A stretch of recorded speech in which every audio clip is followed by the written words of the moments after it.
समर्थन मूल्य पर धान खरीदी का ट्रायल छत्तीसगढ़ में 1 नवंबर से शुरू होगा। धान खरीदी अब तक 1.43 लाख गठान बारदाना भी पहुंचा है। 28 अक्टूबर तक ट्रायल खत्म होगा। इस दौरान सामने आई किसी कमी को वास्तविक खरीदी से पहले दूर किया जाना है। धान खरीदी के लिए 5,50,000 गठान बारदानों की जरूरत है। 50-50% नए व पुराने बारदानों के साथ होगी खरीदारी और इस बार किसानों से 110 लाख मीट्रिक टन धान खरीदी का लक्ष्य रखा गया है। तो इस खबर पर अधिक जानकारी के लिए हमारे साथ सहयोगी दिलीप साहू जुड़ चुके हैं। दिलीप, कल से धान खरीदी का ट्रायल शुरू होगा, क्या अधिक अपडेट? जी उदय, बता दें कि 1 नवंबर से धान खरीदी समर्थन मूल्य पर धान खरीदी की शुरुआत होने जा रही है।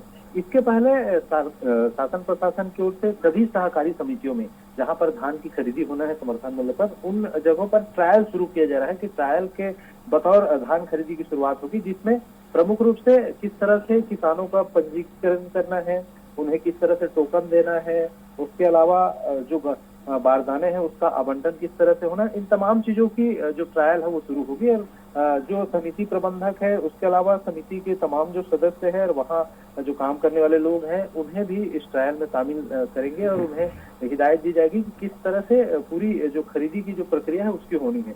और इस दौरान जो कमियां सामने आएंगी, उन कमियों को भी दूर किया जाएगा, ताकि 1 नवंबर से जब धान खरीदी समर्थन मूल्य पर धान खरीदी की शुरुआत हो सभी सहकारी समितियों में, तो किसी तरह की कोई दिक्कतों का सामना न करना पड़े। पिछले बार जिस तरह से हमने देखा कि बारदाने की काफी संकट था, काफी कमी थी, और उसको लेकर लोगों में, खासकर किसानों में खासी नाराजगी रही। हालांकि सरकार ने बाद में व्यवस्था किया कि किसान अपने बारदानों में भी धान बेच सकते हैं और उसके एवज में उन्हें बारदाने की कीमत भी दी गई। लेकिन इस बार जिस तरह से पिछली दिक्कतों को देखते हुए इस बार उसमें काफी सुधार किया गया है। और साथ ही साथ जो केंद्र की ओर से यह छूट दी जा रही है कि जो धान खरीदी होता है उसमें 50% नए बारदाने के साथ और 50% पुराने बारदानों के साथ धान खरीदी की जा सकती है। बता दें उदय, इस बार धान खरीदी के लिए क्योंकि सरकार ने 110 लाख मीट्रिक टन का लक्ष्य रखा है, इसलिए इसके लिए करीब 5,50,000 गठानों की जरूरत, बारदानों की जरूरत पड़ेगी।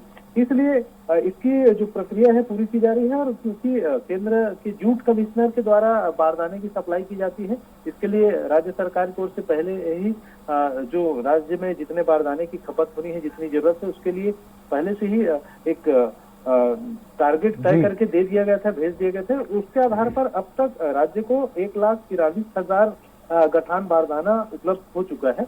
और वहीं आगे और बाकी जो बारदाने हैं उपलब्ध कराई जाएगी। और इसके अलावा क्योंकि सभी राइस मिलों में और सहकारी समितियों में पुराने बारदाने उपलब्ध हैं, इसलिए इस बार किसी तरह की कोई दिक्कत नहीं होगी, इस तरह के अनुमान लगाए जा रहे हैं। और इसीलिए इस जो ट्रायल किया जा रहा है, ट्रायल का महत्व यही है कि जो भी दिक्कतें होंगी उसको ये ट्रायल के दौरान सामने आएगा और उसको 2 दिन समय रह जाएगी सरकार के पास तो उन दिक्कतों को दूर किया जाए। इसलिए ट्रायल की प्रक्रिया जो है वो की जा रही है। तो कुल मिलाकर कल से जो ट्रायल शुरू होगा और 28 अक्टूबर तक धान खरीदी का ट्रायल जारी रहेगा। इस दौरान जो भी दिक्कतें आएगी उसको दूर किया जाएगा। जी उदय। दिलीप, 1 नवंबर से धान खरीदी शुरू हो रही है, ऐसे में किसानों को कितना फायदा मिलेगा इसका?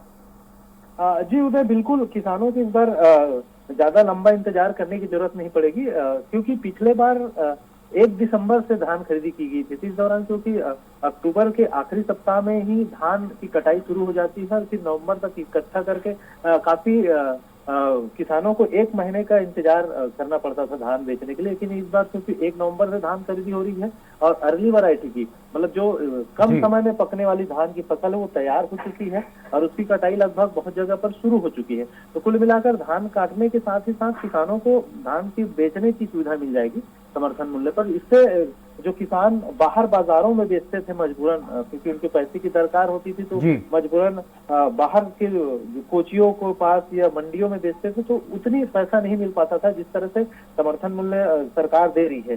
समर्थन मूल्य के साथ साथ ही क्योंकि धान में राज्य सरकार की ओर से इनपुट सब्सिडी प्रति एकड़ 9,000 दे रही है, जिससे किसानों को करीब 2,500 से ऊपर प्रति क्विंटल धान का दाम मिल जाता है। तो कहीं न कहीं सरकारी खरीदी केंद्रों में धान बेचने से किसानों को काफी लाभ होता है। लेकिन अगर वो प्राइवेट मंडियों में बेचे या कोचियों के पास बेचे तो उन्हें 1700-1800 या 1500 क्विंटल ही मिल पाता है। तो इसलिए किसानों के लिए एक राहत भरी कदम है कि सरकार 1 नवंबर से धान खरीदी की जा रही है, तो किसानों को कोचियों या प्राइवेट मंडियों में धान बेचने की जरूरत नहीं पड़ेगी और उन्हें उनके धान का सही दाम मिल पाएगा। तो ये एक सरकार की अच्छी कदम है, अच्छी पहल है कि 1 नवंबर से शुरू की जा रही है, जिससे किसानों को काफी राहत मिल रही है। जी दिलीप, धन्यवाद इस खबर पर अधिक जानकारी के लिए, लेकिन आप बने रहिए, आगे भी आपसे जानकारी लेंगे हम।